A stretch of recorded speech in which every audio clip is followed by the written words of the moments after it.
It's a great afternoon for you all to be here, and we're excited to have our second installment of On Deadline. My name is Katina Perrin, and I am the Student Relationship Chair of the Deadline Club, New York City's chapter of the Society of Professional Journalists. Today, we're here for On Deadline with Adrienne Shih, and we're going to talk about audience engagement. Before we get into good stuff, let's just go over some housekeeping things. Because this is a webinar, please use the chat freely. Right now, we'd love to hear who's in the room, so go ahead and type in, just introduce yourself, tell us what college you're from. It'd be great to see that come in. And throughout the chat, feel free to post questions and comments and reactions. We'd love to hear from you directly that way. You can also go to Twitter, and I'm going to paste some of our Twitter hashtags and our handles in there, so you can tweet it out and let people know that you're here. So as I said, we're going to be talking about audience engagement today. And I know that can mean a lot of different things for a lot of different newsrooms, which is great that we have Adrienne here to talk about what it means for her at the LA Times. And we're also lucky to have Natalie Migliore from iHeart Radio, Fordham alum, and also Deadline Club scholarship recipient from 2020 here to act as our student moderator. So I'm gonna butt out and let the two of them have a great conversation, and I look forward to engaging with everybody in the chat. Take it away, Natalie. Hey Adrienne. So as Katina had mentioned before, audience engagement has a lot of different meanings, but what does it mean for you and for what you do every day? Yeah, so first of all, hi everyone, thanks for joining in. I'll give a really brief overview of what audience engagement looks like at the LA Times. So like Natalie said, it really does depend from newsroom to newsroom. It's this very new niche in journalism, but it is expanding, which means, a lot more space for jobs, but also a lot more space for creativity and very, unique and creative reporting opportunities. So audience engagement at the LA Times is basically a two-way street. It's a mechanism and a team for us to get our reporters' stories out to all of our readers. So this can be new readers, it can be existing readers, it can be subscribers. And specifically for us, it means readers in California, on the West Coast, and anybody who has an interest in California reporting.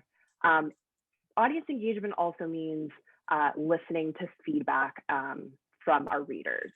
So this can look like a lot of things. This can look like doing a reader call out to get opinions on a specific topic. It can mean helping a reporter solicit, different stories and feedback from readers. And all in all, I think for the most part in the industry, the term audience engagement now really encompasses things like working with a news org social media accounts, helping with newsletters and maybe new innovative digital products. So it really runs kind of this wide breadth. But audience engagement looks different in every newsroom. Yeah, and so with that, did you major in journalism intending to go into audience engagement, or kind of how did you get here? Yeah, so I sort of fell into audience engagement in a funny way. I did not major in journalism in undergrad. I went to UC Berkeley. We didn't have a journalism major there.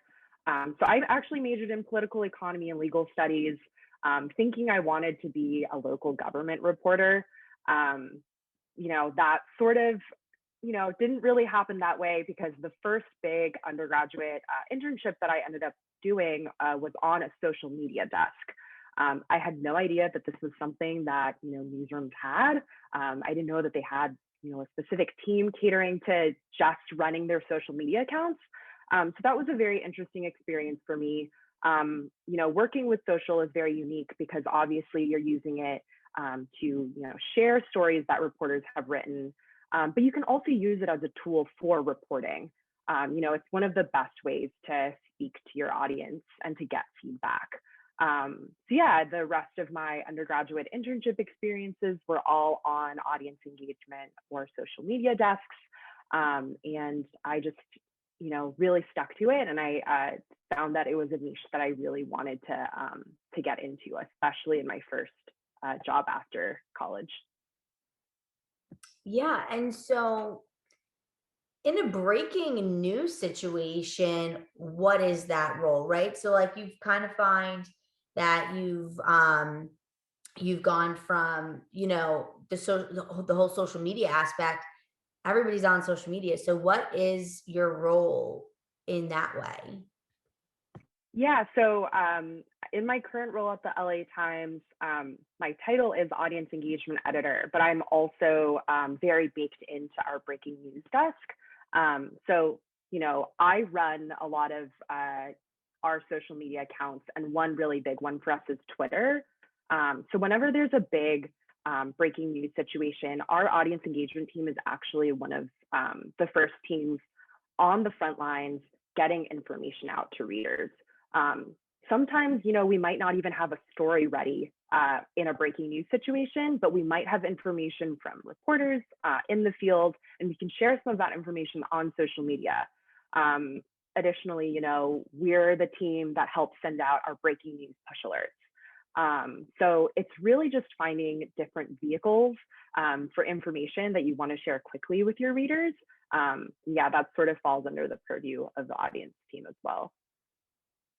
And so what has been your experience to get you into the position you are today in terms of, that internship experience, those building blocks? Yeah, so like I said, my first audience internship was in 2015. That was kind of when, this corner of the industry was still, being developed. The term audience engagement, audience development was sort of a new buzzword that was being thrown around. So a lot of the folks that you see who are audience editors now did a lot of internships in the past that were social media internships, breaking news internships. So I had a bit of a mix of that kind of experience. So like I said, first undergraduate internship experience, I was actually at CNN in New York on their social media desk. And then I followed that internship with a breaking news internship at CNN in DC, so on their politics team. So I think what's very interesting is that audience editors, really have a unique background. There is no one path to being an audience editor. I feel like a lot of the audience editors that I interact with, whether at the LA Times or elsewhere, some were reporters before, some, have only done audience internships kind of like myself, but everyone sort of falls into it in a different way. Sometimes we have folks that have been, working at the LA Times as reporters for a while and then decide that they really like the fast-paced, audience-facing jobs, on our audience team. So it really depends. I feel like one thing I do tell people is that no matter what sort of journalism experience you have, no matter what sort of medium, I feel like a lot of the essential skills will still help you, pursue a career in audience if that's something that you want. Yeah. And so what are some of those essential skills that you have in your reporter toolkit? So there are a lot, and I feel like audience editors oftentimes have to flex very different muscles. So one thing that I think is very helpful is to have breaking news experience. So obviously that can come through reporting.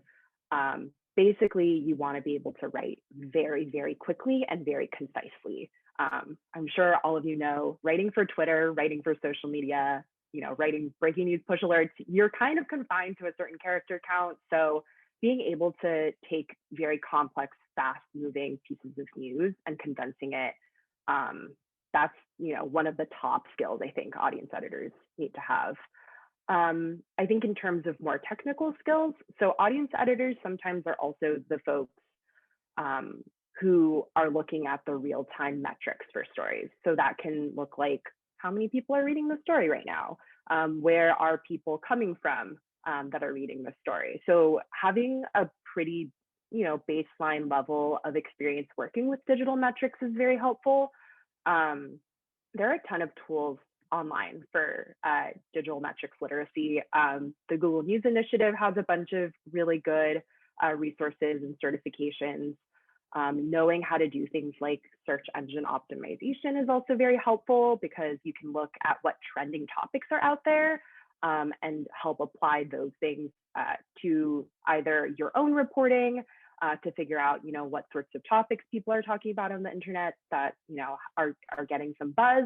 Or if you're an audience editor, you can pitch those ideas to other reporters or editors in your newsroom. So those are just a couple of things. And do you get the opportunity to pitch stories? Is that a role that you get to take on? Because some people hear audience engagement and they don't necessarily think that they'll be able to play a part in the news cycle in that way. Yeah, actually, one of my, the best parts of my job is I'm always scanning either Twitter trends, Google trends, what have you, to find these trending topics. And I'm actually the person who brings it to our team, our politics team in DC, and pitches those stories every morning.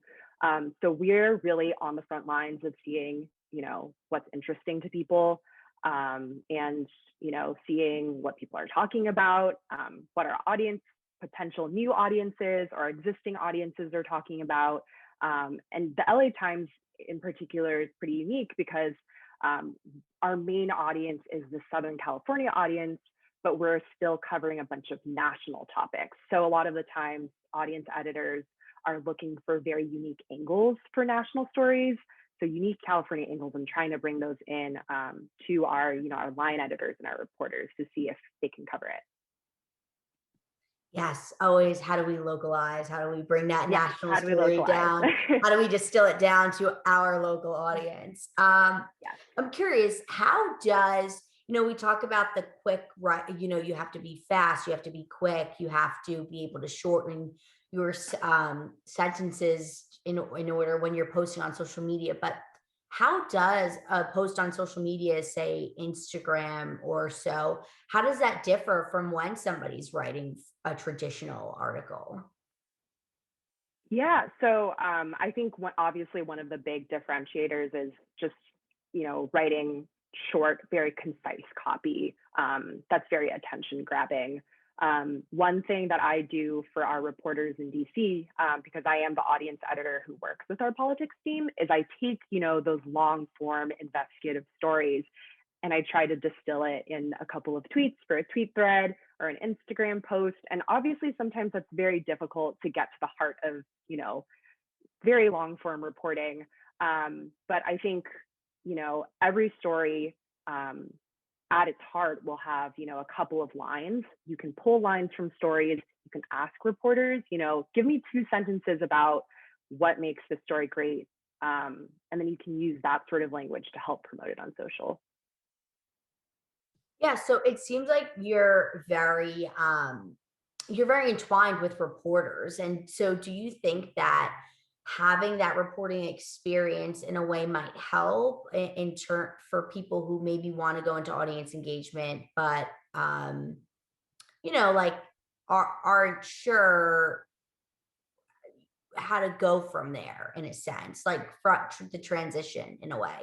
Yeah, that's a great question. I think there's a lot of a lot of flow between folks who are audience editors who want to become reporters, and then obviously the reverse, reporters who want to go in audience engagement. I think if you have reporting experience, that actually sets you up very, very well. If you want to pursue a career in audience engagement, you already know how to write, and probably know how to write very concisely. You already know how to go about news gathering, and you're probably also very good at choosing topics or highlighting and pinpointing topics that are interesting. I think, there is sort of this misconception that audience editors don't write. Audience editors do write. It's just in a very different format, and you kind of use a different mindset when you are writing. So I would say, yeah, definitely, if you have reporting experience, that will set you up very well. So I'm going to butt in again. I don't mean to interrupt. This is a great conversation, but I want to give our audience a chance to ask some questions too. So in the chat, I did put a couple questions in there because I couldn't help myself, because this is such a great, this is a very rich conversation. There's a lot to work with. So I just popped in, journalists, we love asking questions. So I put some of mine there, but I really want to hear, we all want to hear from the students about the questions that they have. So while Natalie's looking through the chat, and while you're composing your questions, I just want to share with everybody a little information about an upcoming event that the SPJ, Society of Professional Journalists, Region 1 is having. So we have a regional conference coming up April 9th through 10th. This is a virtual conference, 2 days on a Friday and Saturday. And you can see the topics on the screen here. They range from investigative journalism to freelancing to getting a job. There's opportunities for networking too. And the cherry on the Sunday is our Mark of Excellence Awards on Saturday. And the Mark of Excellence is our Student Journalism Awards. There's going to be group trivia Friday night, and we all know how much journalists love trivia.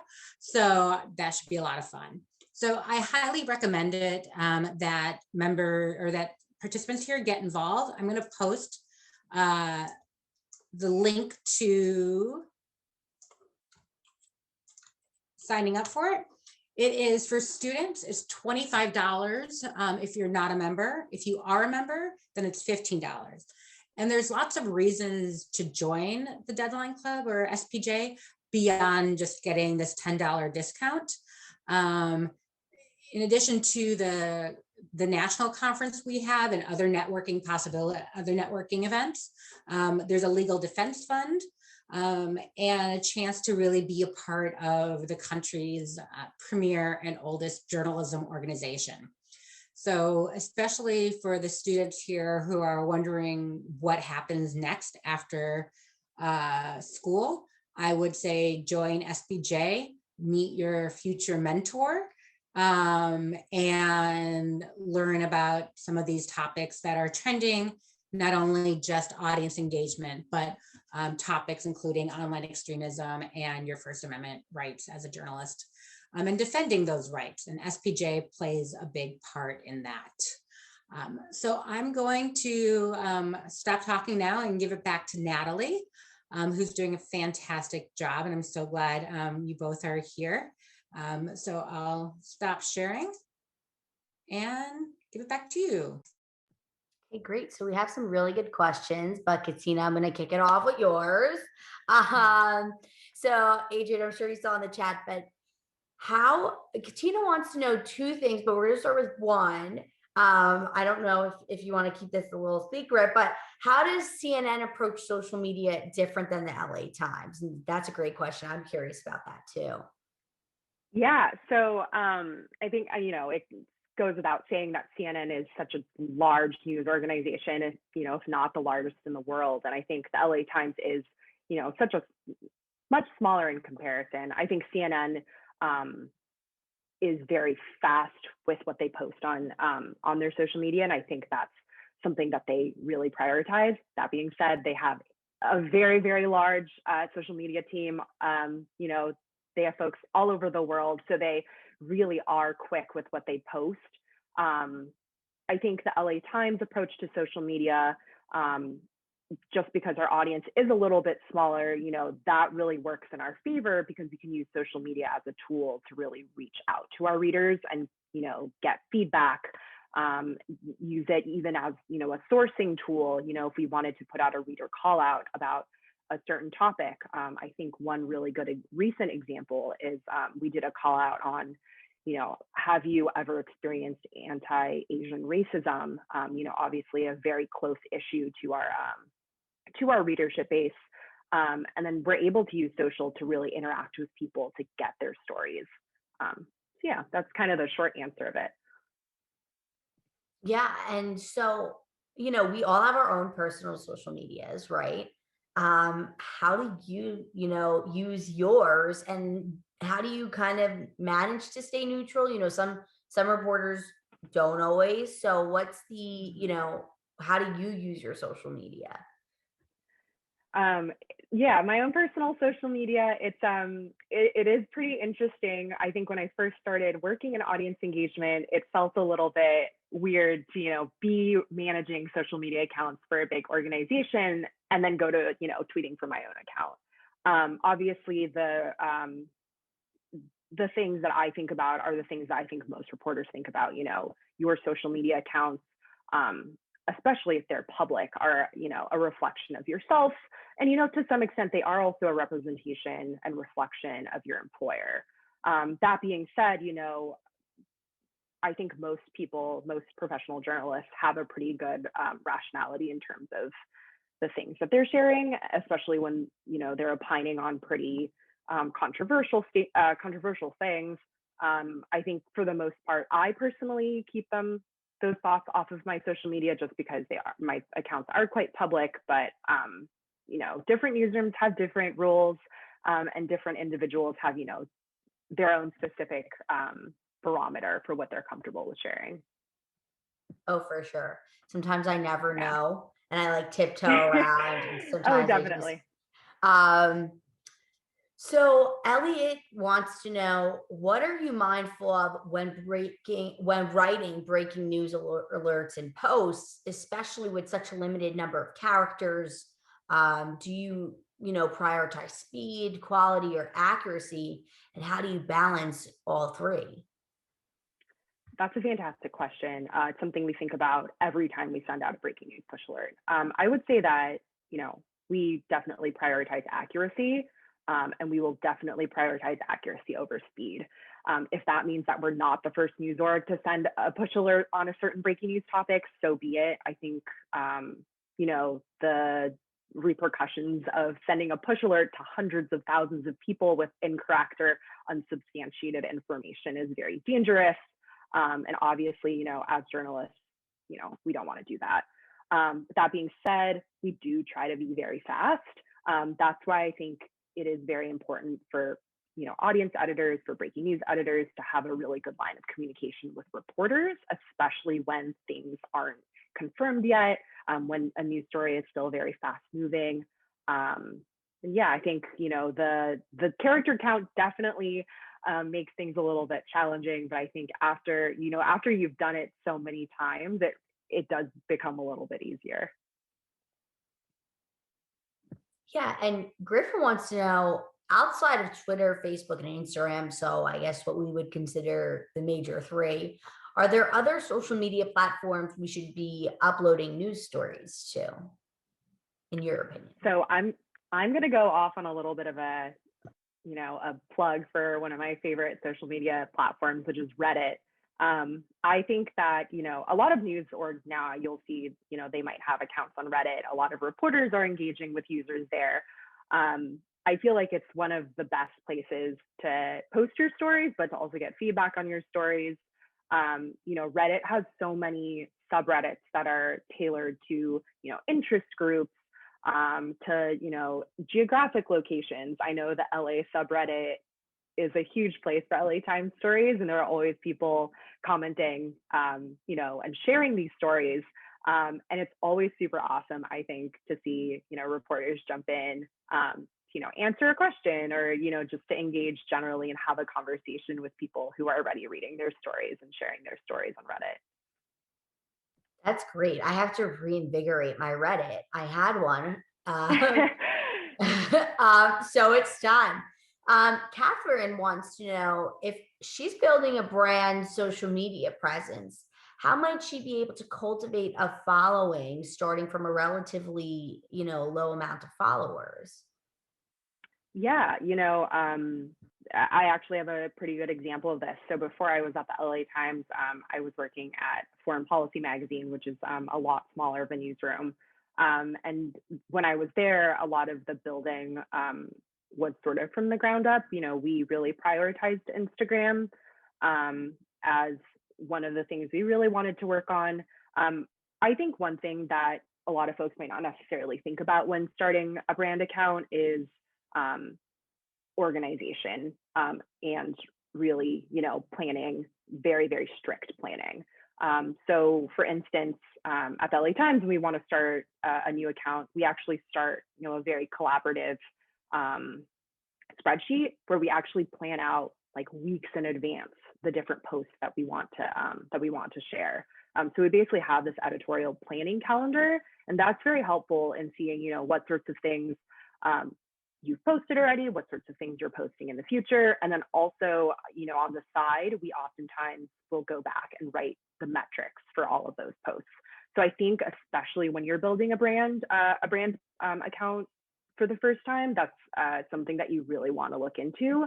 So you can have that baseline for any sorts of posts you want to do in the future.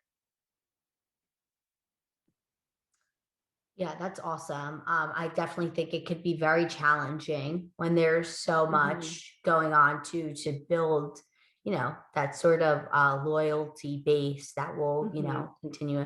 And so I know that can be difficult. One of my,